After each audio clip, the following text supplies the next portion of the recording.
Sunday saw the Eagles offense get vertical again. After starting the year stretching the field vertically, in weeks 4 through 6, the offense went horizontal and Jalen Hurts had the lowest average depth of target in the league.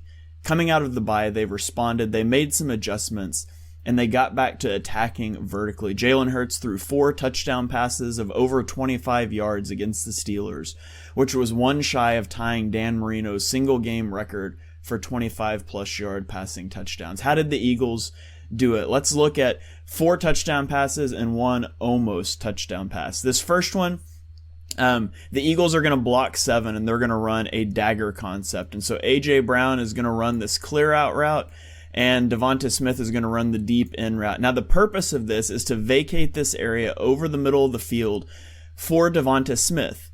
A.J. Brown's not in this progression. He's simply a runoff route. And so the Steelers are going to be in cover 3, and we're going to see the Eagles block 7 with a running back releasing into the flat. And we can roll the tape here. You see the clear out route. It works. We've got people running vertically with A.J. Brown. Look at this void over the middle of the field. The safety has to respect the vertical route.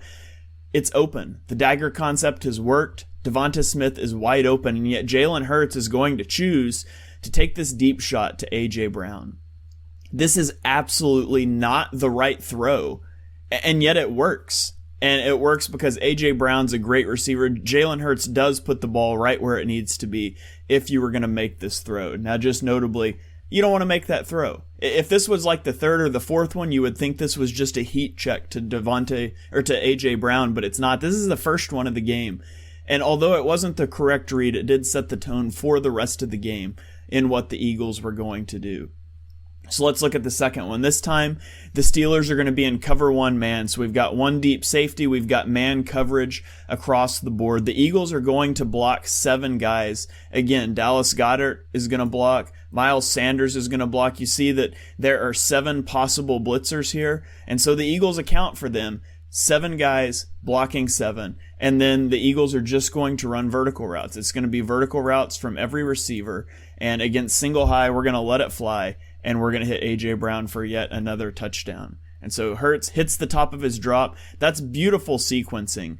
Hits the top of his drop, and the ball is out. Just sets his feet clean, ball's out. We'll see this better from the backside. Great ball placement to A.J. Brown. If we look at it from the back view, what we're going to see here, this is this double A-gap mug look. We've got a linebacker in each of the A-gaps. Jason Kelce can only block one of these guys. So what's going to happen is the line will slide to the right in their blocking. That means Gainwell comes to the left and is responsible here.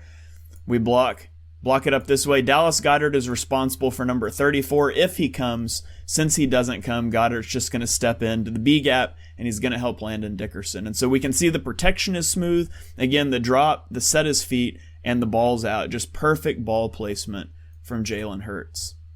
Now, following this, the Eagles went really dink and dunk, and I even pointed it out right before the next play that it was time. They were lulling the Steelers to sleep, and then it was time to go over the top again. I tweeted that right before this play happened. So the Eagles come out in a 3-by-1 set. Really, it's 4-by-1 if we've got Miles Sanders here, but they're going to fake the bubble screen, and both of the receivers are just going to sort of jog out like they're going to block, and then Brown hits the deep ball. Smith is going to hit the post. This is a quarter half look for the defense. And so this guy's responsible for the flat. He's the quarter flat. He's responsible for number 2 vertical, number 1 vertical. So this is going to be a one-on-one for A.J. Brown. And because of the threat of the play fake here, the jog out, and then boom, go. We get the defender to hesitate up. He hesitates. He takes a step forward because A.J. Brown just sort of jogging. He stops, and now he's by him. Jalen Hurts lays the ball in at the pylon again. Just another great throw. This is really hard footwork for the quarterback. If you watch his footwork here, he's going to have to fake the screen to the right and then get his body to aligned to the correct target. This is a hard sequence for a quarterback. Now, he does drift to the right. If you look where he's starting right here on the hash, and if you look where he ends up on this throw, he is going to end up outside the hash, and we don't really want that. He does invite pressure by moving to the right on the fake, and so Lane Johnson does sort of surrender a pressure here. He's got to make the throw with Lane Johnson in his lap, and it's because he does drift right So you would rather see him set his feet back after this screen, right on the numbers, bouncing back inside here. But hard footwork, really good execution, clean throw with pressure in his pocket to A.J. Brown, who of course gets the penalty for his celebration. Now let's look at another one. This is again cover one man. So again, we've got one safety high, we've got man coverage everywhere else. Dallas Goedert is lined up outside. Zach Pascal is lined up inside. Zach Pascal is almost exclusively used as a blocker when he is in the slot. And so the Eagles, at the snap of the ball, Pascal is going to come out like he's blocking Goddard's guy. Goddard's going to come in and we're going to run a screen. And the Eagles have run this a lot, right? And so the defense is going to bite down on this. Both guys are going to commit on Goddard, except it's not a screen. It's a fake screen wheel route. And this is just an easy pitch and catch for Jalen Hurts. And so we can see the execution here.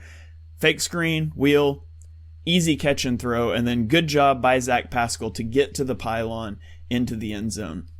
If we watch from the back view, if you watch Isaac Seumalo here, Isaac Seumalo gives up an inside pressure, which is not something you want here. This ball is going to come out quick. We just need Seumalo to stonewall this guy or push him to the outside, push him to the longer path to the quarterback. This is not a long progression. The ball's going to be out, but he gives up inside pressure, but Hurts is still able to make the throw with pressure bearing down, and it's a big play for a touchdown. So good execution there from the offense, minus is Isaac Seumalo, who did have a little bit of a rough day giving up 3 pressures.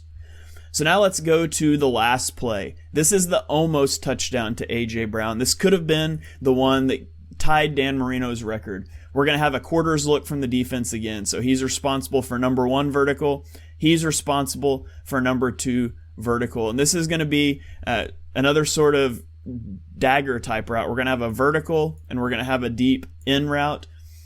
And just watch what happens here. Hurts is going to see his progression. He drops back here. The Eagles blocking 7 again. He sees it's one-on-one coverage. He's just going to throw the ball back to A.J. Brown. And this time it's broken up by the defensive back, but it was perfect ball placement by Jalen Hurts. A.J. Brown easily could have come down with that one for a score if it wasn't broken up.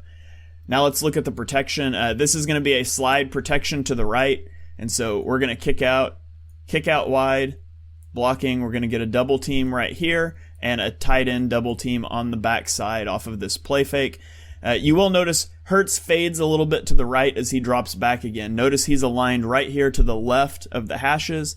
As he drops back off of the play fake, he does sort of fade to the right. It's not a big deal, but he does put himself a little closer to that right side edge, which is where we know the pressure is coming from. It's where we know we're sliding to. You're more susceptible to pressure off of this edge than you are with 2 double teams. So if you're going to fade a direction, you would like to fade left a little bit here, but he drifts right just a little. He does a good job at stepping up here away from the pressure. Unfortunately, even if this had been completed, it would have come back due to a holding. They get Lane Johnson on a hold there. But it's a beautiful pass. Jalen Hurts had a great game throwing the ball downfield. Here's a look at his passing chart. He had an average depth of target of 11 yards, which would rank second in the NFL looking at the season as a whole. He had a time to throw of 2.68 seconds, so he was throwing the ball downfield and still getting it out with above average speed. And he had a completion percentage over expectation of plus 6.6%. It was really good to see the Eagles dial up some answers to the blitz. They countered the blitz almost exclusively horizontally prior to the bye. It was great to see a vertical element back in their passing game, even in the face of the blitz.